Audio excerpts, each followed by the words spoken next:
प्यारी साध संगत जी, राधा स्वामी जी। संगत जी, बीते शनिवार को बाबा जी और हजूर जी ने वैंकूवर की संगत के साथ सवाल जवाब किए। सुबह लगभग 10 बजे शुरू हुआ ये कार्यक्रम लगभग पौने 2 घंटे तक चला, जिसमें बाबा जी और हजूर जी दोनों ने संगत को दर्शन भी दिए और प्रेम से उनके प्रश्नों के उत्तर भी दिए। आसपास के अनेक शहरों और दूर दराज के क्षेत्रों से भारी संख्या में संगत इस अवसर पर पहुंची थी। पूरे कार्यक्रम में कभी गहरी आध्यात्मिक बातें हुई तो कभी ऐसे हल्के फुल्के पल आए जिनसे पूरा पंडाल हंसी से गूंज उठा जी। सबसे पहले एक भाई ने बाबा जी से प्रश्न किया। इस भाई ने कहा कि बाबा जी, सत्संग में रोज 2.5 घंटे भजन सिमरन करने पर इतना जोर क्यों दिया जाता है?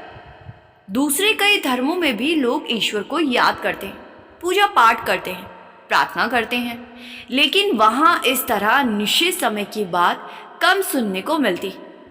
फिर हमारे यहाँ 2.5 घंटे का नियम क्यों रखा गया?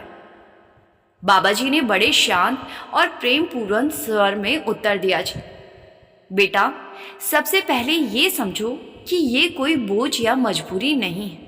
ये उस मालिक के प्रति हमारा धन्यवाद प्रकट करने का एक माध्यम। उन्होंने आगे समझाया कि बेटा, हमारे बड़े बुजुर्ग 10 वंत की बात किया करते थे, अर्थात जो भी कमाई हो उसका 10वां हिस्सा मालिक के नाम पर निकालो। ठीक उसी प्रकार मालिक ने जो हमें समय दिया है वो हर दिन के 24 घंटे होते और हमें 24 घंटों का 10वां हिस्सा यानी कि लगभग 2.5 घंटे उस परमात्मा के लिए निकालने को कहा गया है। अगर मालिक ने 10 की जगह 90% हिस्सा अपने लिए मांग लिया होता तब क्या होता? मालिक ने हमारे ऊपर दया करके सिर्फ 10वां हिस्सा मांगा है और हम वो भी नहीं दे पाते। सोचो, जिसने हमें ये जीवन दिया, सांसें दी, परिवार दिया, भोजन दिया, रहने का स्थान दिया, हर दिन हमें संभाल रखा, हमारी संभाल की, क्या हम उसके लिए दिन के कुछ पल भी नहीं निकाल सकते? यदि हम अपने हर काम के लिए समय निकाल लेते तो उस परमात्मा के लिए समय निकालना भी हमारा कर्तव्य बनता है। जब कोई व्यक्ति मंदिर जाता है, गुरुद्वारे जाता है, चर्च जाता है या किसी और उपासना स्थल पर जाता है, तब भी उसका उद्देश्य परमात्मा को याद करना ही होता है। वहाँ भी इंसान कुछ समय ईश्वर के सामने खड़ा होकर प्रार्थना करता है।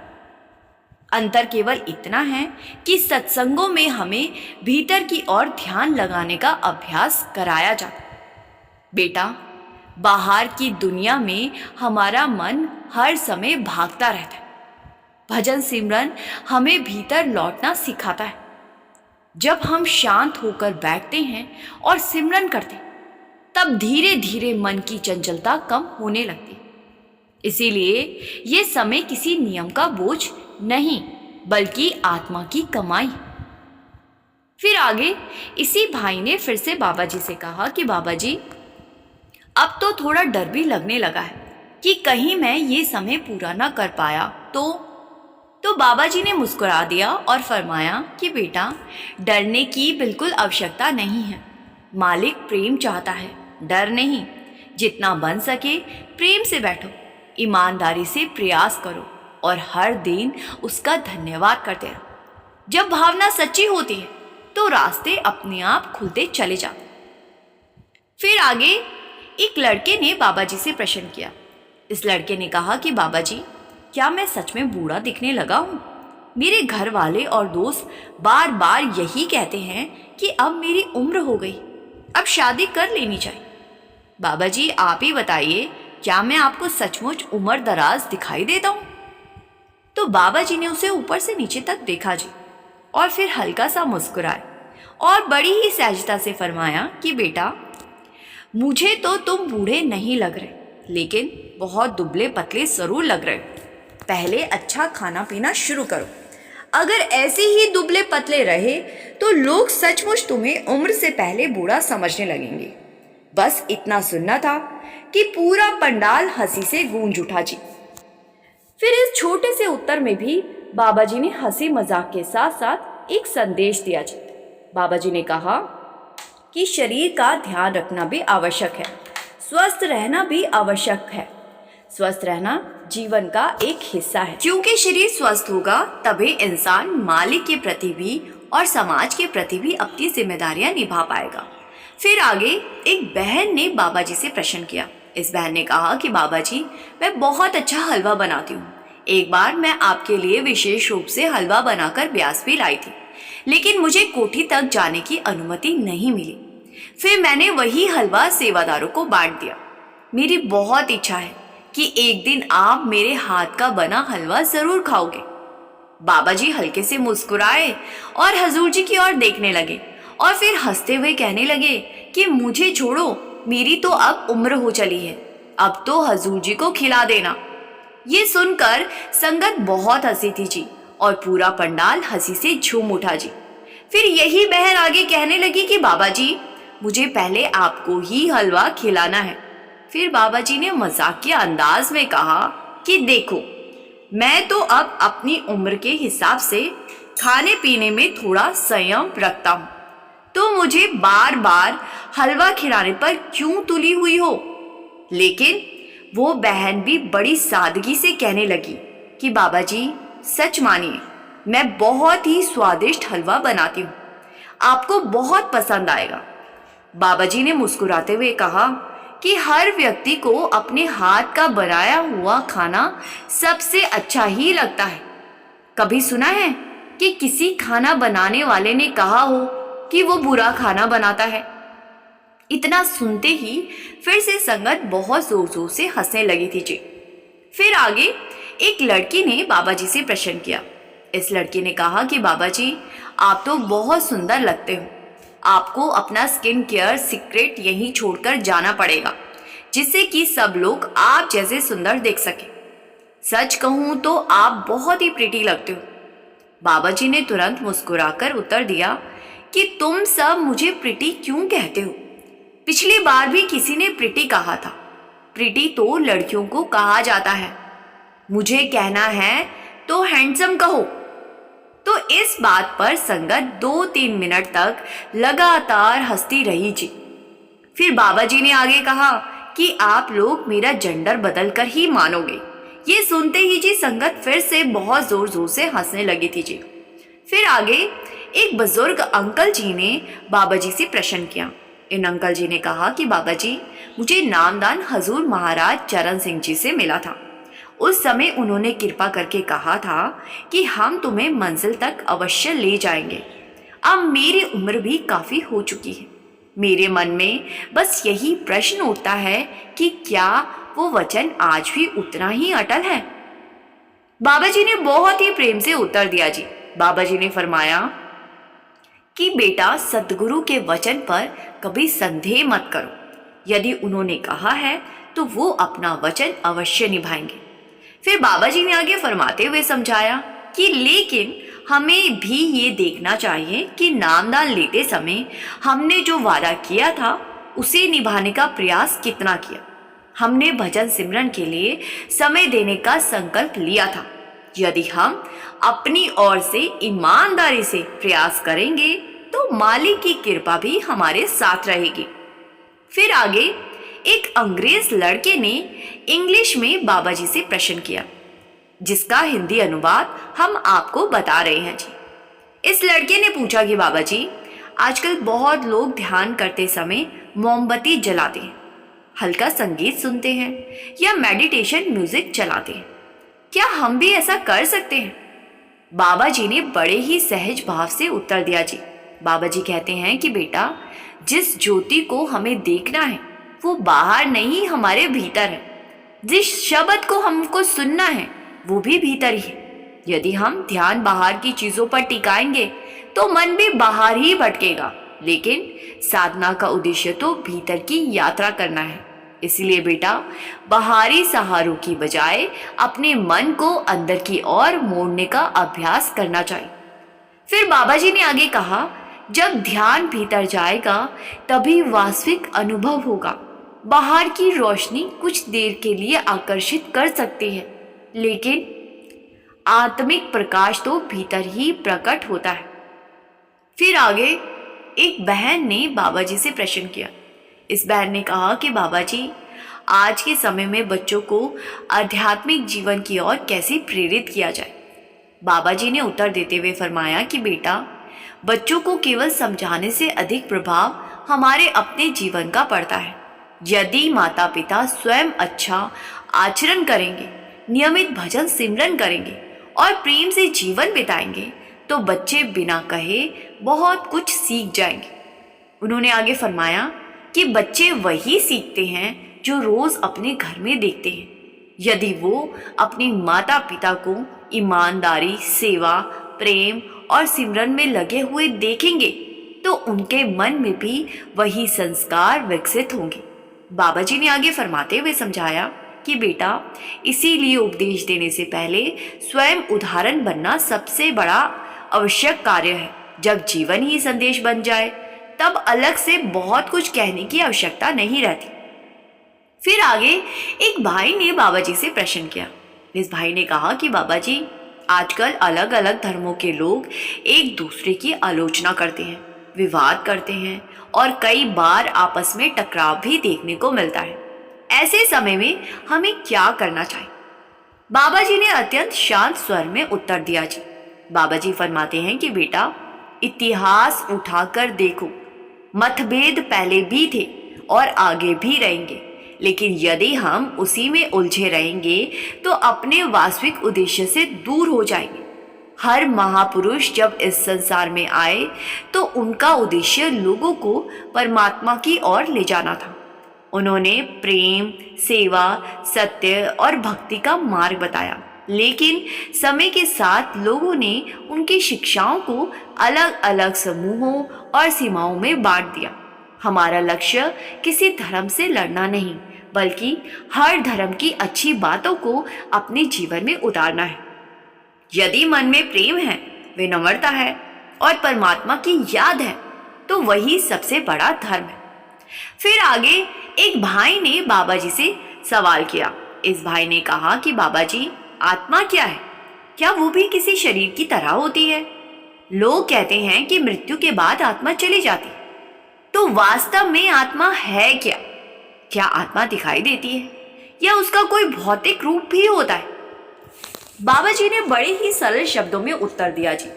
बाबा जी फरमाते हैं कि बेटा, हमारी असल पहचान आत्मा ही है। आत्मा ही वास्तविक सत्ता है। यह शरीर तो बदलता रहता है, लेकिन आत्मा अजर अमर है। उसी के कारण शरीर में जीवन है। उन्होंने आगे फरमाते हुए समझाया कि जिस प्रकार बिजली दिखाई नहीं देती लेकिन उसके बिना कोई यंत्र नहीं चलता, उसी प्रकार आत्मा दिखाई नहीं देती लेकिन उसी से जीवन चलता है। आत्मा का मूल स्रोत परमात्मा ही है। इसीलिए बेटा, जब आत्मा अपने वास्तविक स्वरूप को पहचान लेती है तब उसका संबंध सीधा उसी परम सत्ता से जुड़ जाता है। आत्मा का कोई भौतिक रूप नहीं होता। फिर आगे एक भाई ने बाबा जी से प्रश्न किया। इस भाई ने कहा कि बाबा जी, यदि कोई व्यक्ति आपसे बहुत प्रेम करता हो लेकिन उसने अभी नामदान ना लिया हो, तो क्या उसका प्रेम पर्याप्त है या नामदान अधिक महत्वपूर्ण है? बाबा जी ने उत्तर देते हुए फरमाया कि बेटा, प्रेम सबसे पहली सीढ़ी है। बिना प्रेम के कोई भी आध्यात्मिक यात्रा आगे नहीं बढ़ सकती। लेकिन यदि मार्ग पर चलना है तो केवल प्रेम की भावना ही नहीं, अभ्यास भी आवश्यक है। बाबा जी ने आगे फरमाते हुए समझाया कि नामदान अपने आप में अंतिम लक्ष्य नहीं है। उसके बाद नियमित भजन सिमरन और जीवन में अमल करना भी उतना ही आवश्यक है। और सबसे बड़ी बात, प्रेम लफ्जों में कहने वाली चीज नहीं है। प्रेम एक अवस्था है जिसमें साधक खुद को गुरु के हवाले कर देता है और गुरु के भाने में जीवन जीता है। प्रेम को करनी में जाहिर किया जा सकता है, शब्दों में नहीं। फिर आगे एक भाई ने बाबा जी से प्रश्न किया। इस भाई ने कहा कि बाबा जी, आज दुनिया में इतने धर्म हैं कि कई बार समझ नहीं आता कि सही रास्ता कौन सा है। बाबा जी ने बहुत ही शांत स्वर में उत्तर दिया जी। बाबा जी फरमाते हैं कि बेटा, धर्म का वास्तविक अर्थ केवल किसी विशेष पहचान या नाम तक सीमित नहीं है। धर्म का अर्थ है अपने कर्तव्य को समझना, इंसानियत को अपनाना और अपने जीवन को श्रेष्ठ बनाना। बाबा जी ने आगे फरमाते हुए समझाया, कोई मंदिर जाए, गुरुद्वारे जाए, मस्जिद जाए या चर्च जाए, यदि वहाँ से प्रेम, विनम्रता और इंसानियत सीख कर लौटता है तो वही सबसे बड़ी बात है। फिर बाबा जी ने आगे फरमाते हुए समझाया, संतों की शिक्षाएं हमें अच्छा इंसान बनना सिखाती है। यदि हमारा व्यवहार बदल गया, हमारे भीतर प्रेम आ गया और हम दूसरों के प्रति दयालु हो गए, तो समझो कि आध्यात्मिकता का उद्देश्य पूरा होने लगा। फिर आगे एक लड़की ने हजूर जी से प्रश्न किया। इस लड़की ने कहा कि हजूर जी, मैं अभी पढ़ाई कर रही हूँ, लेकिन मेरे मन में सेवा और परमारथ की भावना है। मैं इस मार्ग पर सही शुरुआत कैसे कर?